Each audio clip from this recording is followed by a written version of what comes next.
السلام علیکم، بسم اللہ الرحمن الرحیم۔ اس آڈیو میں ہم کتاب الشفا کو آگے کنٹینیو کریں گے۔ اس سے پہلے اگر آپ نے سبسکرائب نہیں کیا تو سبسکرائب کر لیں اور بیل آئیکن پریس کر دیں۔ تو شروع کرتے ہیں فصل نمبر 17، مخلوق خدا پر نبی کریم صلی اللہ تعالیٰ علیہ وآلہ وسلم کی شفقت و رحمت۔ فخر دو عالم صلی اللہ تعالیٰ علیہ وآلہ وسلم کی ان خوبیوں کے بیان کرتے ہوئے اللہ تعالیٰ نے فرمایا ہے، ترجمہ: بے شک تمہارے پاس تشریف لائے تم میں سے وہ رسول جن پر تمہارا مشقت میں پڑنا گراں ہے، تمہاری بھلائی کے نہایت چاہنے والے، مسلمانوں پر کمال مہربان۔ نیز ارشاد باری تعالیٰ ہے، وَمَا أَرْسَلْنَاكَ إِلَّا رَحْمَةً لِّلْعَالَمِينَ، اور ہم نے تمہیں نہ بھیجا مگر رحمت سارے جہاں کے لیے۔ بعض مفسرین کرام فرماتے ہیں کہ یہ بات نبی کریم صلی اللہ تعالیٰ علیہ وآلہ وسلم کے خصائص سے ہے کہ اللہ تعالیٰ نے پہلی آیت میں اپنے دو نام آپ کو مرحمت فرمائے ہیں، جیسا کہ ارشاد باری تعالیٰ ہے کہ میرا حبیب ایمان والوں پر رؤوف اور رحیم ہے، اور اسی کے مثل امام ابوبکر بن فورک رحمۃ اللہ علیہ نے بھی حکایت کی ہے۔ قاضی عیاض رحمۃ اللہ علیہ فرماتے ہیں، جیسا کہ ابو محمد عبداللہ بن محمد الخشنی رحمۃ اللہ علیہ نے اپنی سند کے ساتھ حدیث بیان کی، وہ فرماتے ہیں کہ ہم سے حدیث بیان کی امام الحرمین ابو علی تبری نے، ان سے عبد الغافر فارسی نے، ان سے ابو احمد جلودی نے، ان سے ابراہیم بن سفیان نے، ان سے امام مسلم بن الحجاج نے، ان سے ابو طاہر نے، انہیں خبر دی ابن وہب نے، انہیں یونس نے، ان سے ابن شہاب رضی اللہ تعالیٰ عنہ نے فرمایا کہ رسول اللہ صلی اللہ تعالیٰ علیہ وآلہ وسلم نے ایک غزوہ کیا تو صفوان بن امیہ رضی اللہ تعالیٰ عنہ کو 100 اونٹ مرحمت فرمائے، پھر دوسری مرتبہ اتنے، پھر تیسری مرتبہ اتنے۔ ابن شہاب رحمۃ اللہ علیہ فرماتے ہیں کہ ہم سے سعید بن المسیب رحمۃ اللہ علیہ المتوفی 94 ہجری نے یہ حدیث کی اور کہا کہ حضرت صفوان رضی اللہ تعالیٰ عنہ کو رسول اللہ صلی اللہ تعالیٰ علیہ وآلہ وسلم ان عطیات سے پہلے میرے نزدیک ساری خلق سے مبغوض تھے، لیکن آپ اپنے دریائے کرم سے سراب ہی فرماتے رہے تو میرے نزدیک آپ ساری مخلوق سے محبوب ہو گئے۔ عرابی کی تعریف قلب کہ ایک عرابی بارگاہ رسالت میں حاضر ہوا اور اس نے سوال کیا، آپ نے اسے کچھ مرحمت فرمایا اور پوچھا کہ میں نے تمہارے ساتھ کیسا سلوک کیا ہے؟ اس نے جواب دیا کہ آپ نے میرے ساتھ کوئی خاص سلوک نہیں کیا کیونکہ اپنی شان کے مطابق نوازش نہیں فرمائی۔ صحابہ کرام کو غصہ آیا اور اس پر ٹوٹ پڑے تو آپ نے اشارے سے انہیں روک دیا۔ اس کے بعد آپ قصر نبوت میں تشریف لے گئے اور واپس آ کر اسے خوب نوازا اور پھر پوچھا کہ میں نے تیرے ساتھ کیسا سلوک کیا ہے؟ اس نے جواب دیا کہ بہت اچھا، اللہ تعالیٰ آپ کو اہل و عیال اور رشتہ داروں کی جانب سے جزائے خیر عطا فرمائے۔ نبی کریم صلی اللہ تعالیٰ علیہ وآلہ وسلم نے فرمایا کہ تمہارے پہلے جواب سے میرے اصحاب کے دلوں میں کدورت آ گئی ہے، اگر تم مناسب سمجھو تو اپنا موجودہ جواب شمع رسالت کے پروانوں کے حضور دہرا دینا تاکہ ان کے دلوں سے کدورت نکل جائے۔ اگلے روز یا بوقت شام وہ عرابی پھر آیا اور فخر دو عالم صلی اللہ تعالیٰ علیہ وآلہ وسلم نے فرمایا کہ یہ وہی عرابی ہے جس نے ناگوار بات کہی تھی۔ اس کے بعد ہم نے اسے اور مرحمت فرمایا تو وہ خوش ہو گیا۔ یہ فرما کر آپ نے عرابی سے اپنے بیان کی تصدیق چاہی تو عرابی کہنے لگا کہ واقعی آپ نے بہت اچھا سلوک فرمایا ہے، اللہ تعالیٰ آپ کو اہل و عیال اور رشتہ داروں کی جانب سے جزائے خیر عطا فرمائے۔ سرور کون و مکان صلی اللہ تعالیٰ علیہ وآلہ وسلم نے اس کے بعد فرمایا کہ اس واقعے کی مثال ایسی ہے جیسے کسی شخص کی ناکہ بدک گئی ہو، وہ اسے پکڑنے کے لیے دوڑ رہا تھا تو کتنے ہی اور آدمی بھی دوڑ کر اسے پکڑنے لگے تو وہ اور بھی بدکنے اور ڈرنے لگے۔ مالک نے دوسرے آدمی کو ہٹاتے ہوئے کہا کہ تم اونٹنی اور میرے درمیان حائل ہونے کی کوشش نہ کرو۔ وہ ہٹ گئے تو ناکہ ایک جگہ چرنے لگی اور مالک نے اس کو پکڑ کر بٹھا لیا اور کجا وہ کس کر سوار ہو گیا۔ آپ نے صحابہ کرام سے فرمایا کہ اگر تم اسے ناگوار بات سننے کے بعد قتل کر دیتے تو وہ واصل جہنم ہوتا۔ امت پر شفقت۔ نبی کریم صلی اللہ تعالیٰ علیہ وسلم نے فرمایا ہے کہ تم میں سے کوئی شخص میرے اصحاب کی برائی مجھ تک نہ پہنچائے کیونکہ میں چاہتا ہوں کہ تم سے جدا ہوتے وقت بھی میرا سینہ صاف ہو۔ رحمت دو عالم صلی اللہ تعالیٰ علیہ وآلہ وسلم کی امت کے حال پر جو شفقت تھی، یہ سلوک بھی اسی کا حصہ ہے کہ امت کے لیے تخفیف اور آسانی کے طلبگار رہتے تھے، اور کتنی ہی باتوں کو آپ نے محض اس لیے ناپسند فرمایا کہ وہ امت پر فرض نہ ہو جائے، جیسا کہ آپ نے فرمایا ہے کہ اگر مجھے امت کی مشقت کا اندیشہ نہ ہوتا تو میں انہیں ہر نماز کے ساتھ مسواک کرنے کا حکم دیتا۔ نیز نماز تراویح پڑھنے سے انکار فرما دینا، نیز صوم وصال سے صحابہ کرام کو روک دینا، نیز امت کی مشقت کے پیش نظر دخول خانہ کعبہ کو پسند نہ کرنا، نیز اپنے رب کی جانب متوجہ ہو کر عرض کرنا کہ اگر کسی کے لیے میں نے نقصان کی دعا یا لعنت کی ہے تو اسے رحمت میں بدل دیا جائے۔ نیز جب آپ کسی بچے کے رونے کی آواز سنتے تو ازراہ شفقت نماز میں تخفیف فرما لیتے۔ نیز اپنے رب سے دعا کرنا اور عہد لینا کہ جس آدمی کو میں نے برا بھلا کہا ہو یا لعنت کی ہو تو میرے ان لفظوں کو اس کے لیے پاکیزگی، رحمت، عبادت، طہارت اور قرب میں بدل دیا جائے تاکہ قیامت میں وہ مجھ سے قریب ہو جائے۔ دعائے رحمت۔ سرور کون و مکان صلی اللہ تعالیٰ علیہ وآلہ وسلم کے رحمت و شفقت کے واقعات سے سبھی واقف ہیں کہ جب قوم نے آپ کو جھٹلایا اور حضرت جبرائیل علیہ السلام بارگاہ رسالت میں حاضر ہو کر عرض گزار ہوئے کہ باری تعالیٰ نے اس جواب کو سن لیا جو قوم کی طرف سے آپ کو ملا ہے، لہٰذا خالق و مالک نے پہاڑوں کے نگران فرشتے کو بھیجا ہے، آپ انہیں جو بھی حکم دیں گے اس کی تعمیل کی جائے گی۔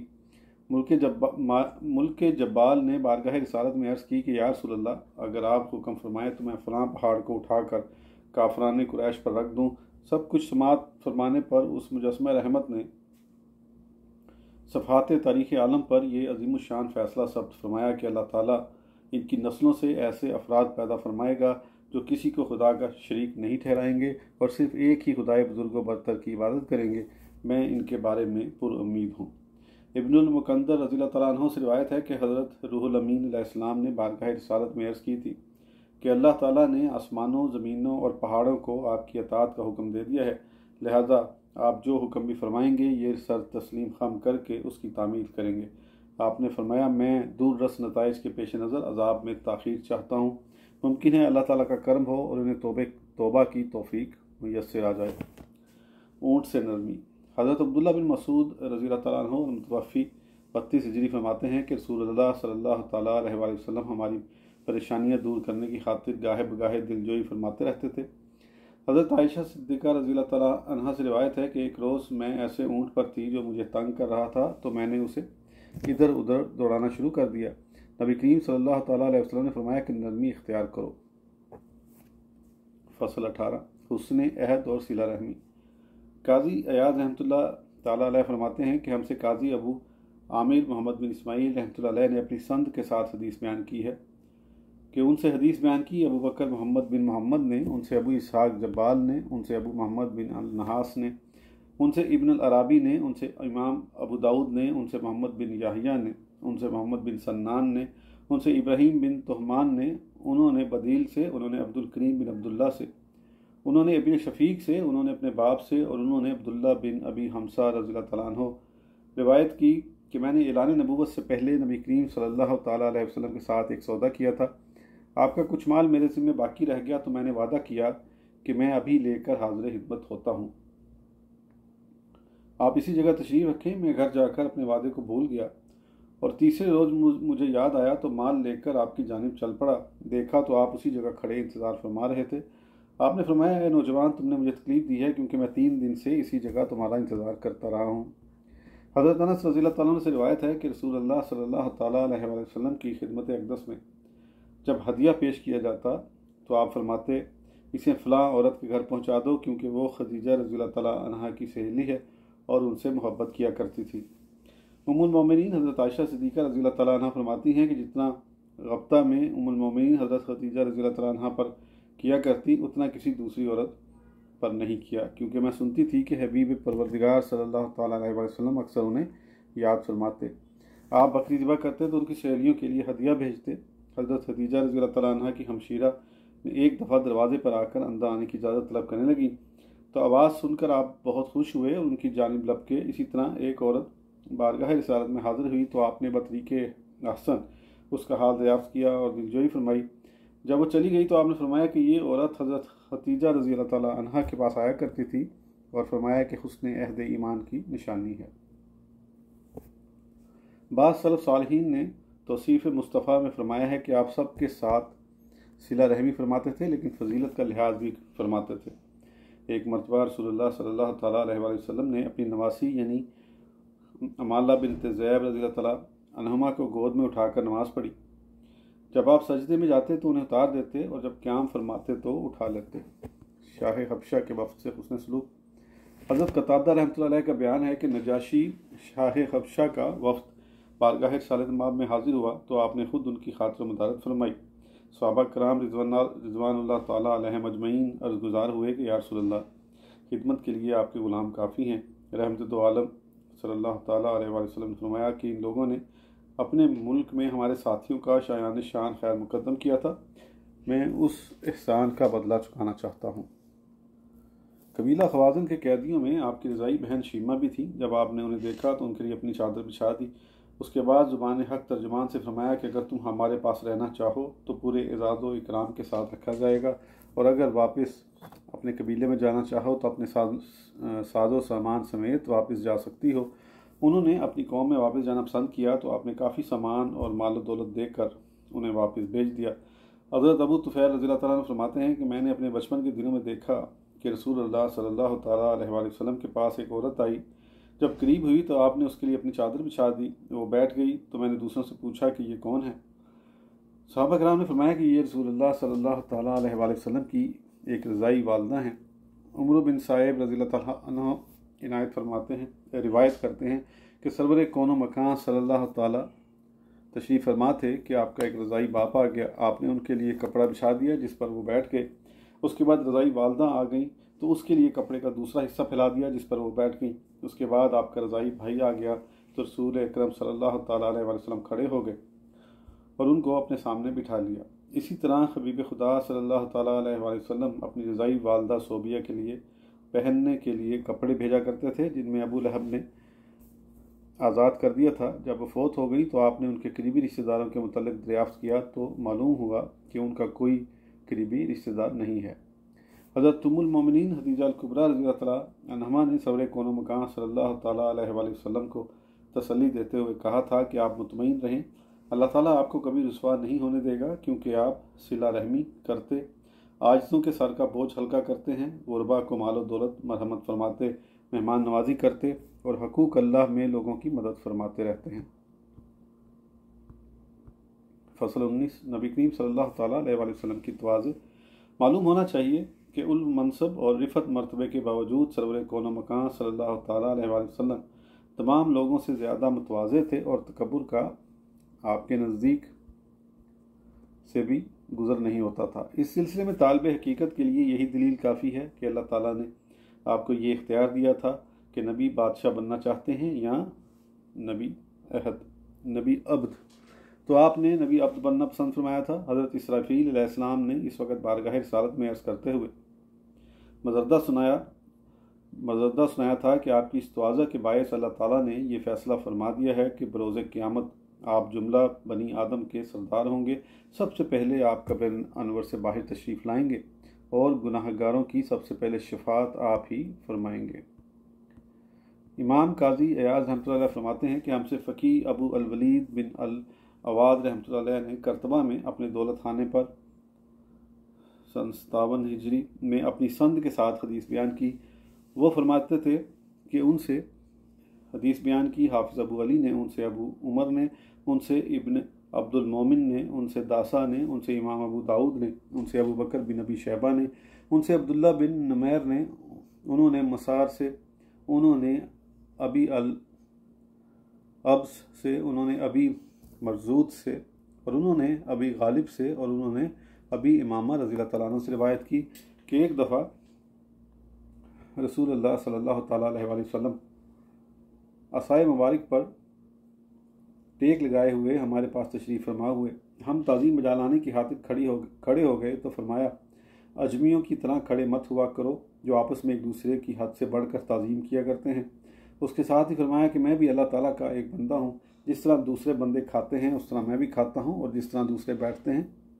ویسے ہی میں بھی بیٹھتا ہوں۔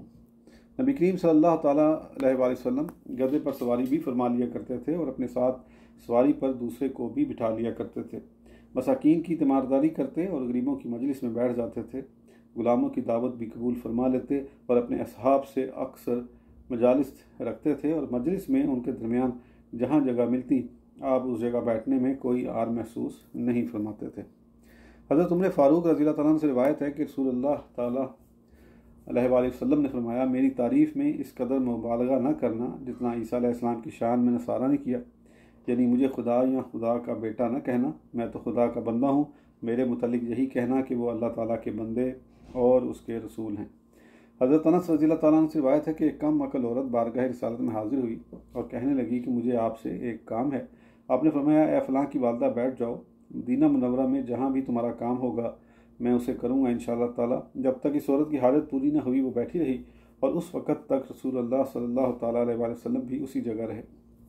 حضرت انس رضی اللہ تعالیٰ عنہ یہ بھی فرماتے ہیں کہ رسول اللہ صلی اللہ تعالیٰ علیہ وآلہ وسلم گدھے پر سواری بھی فرما لیا کرتے تھے اور غلاموں تک کی دعوت قبول کر لینے میں تامل نہیں فرماتے تھے۔ جس روز بنو کریتا قتل ہوئے اس روز آپ ایسے گدھے پر سوار تھے جس پر کھجور کی رسیوں کا پالان تھا اور جو کی روٹی یا رنگ بدلی ہوئی چربی سے پکائے ہوئے کھانے پر بھی آپ کو بلایا جاتا تو انکار نہیں فرماتے تھے۔ ان سے ہی روایت ہے کہ رسول اللہ صلی اللہ تعالیٰ علیہ وآلہ وسلم نے پرانی کاٹھی پر سوار ہو کر حج کیا تھا جس پر لکیر دار کپڑا پڑا ہوا تھا اور جس کی قیمت 4 درہم بھی نہ تھی۔ اس موقع پر آپ نے دعا فرمائی تھی کہ ترجمہ اے اللہ تو اسے حج مبرور بنا دے جو کسی کے دکھانے یا سنانے کے لیے نہ ہو۔ آپ کی تواضع کا یہ عالم تھا کہ جب مکہ مکرمہ میں فاتحانہ داخل ہو رہے تھے تو سواری پر تواضع سے اپنا سر اقدس اس طرح جھکایا ہوا تھا کہ گھٹنوں سے لگتا تھا۔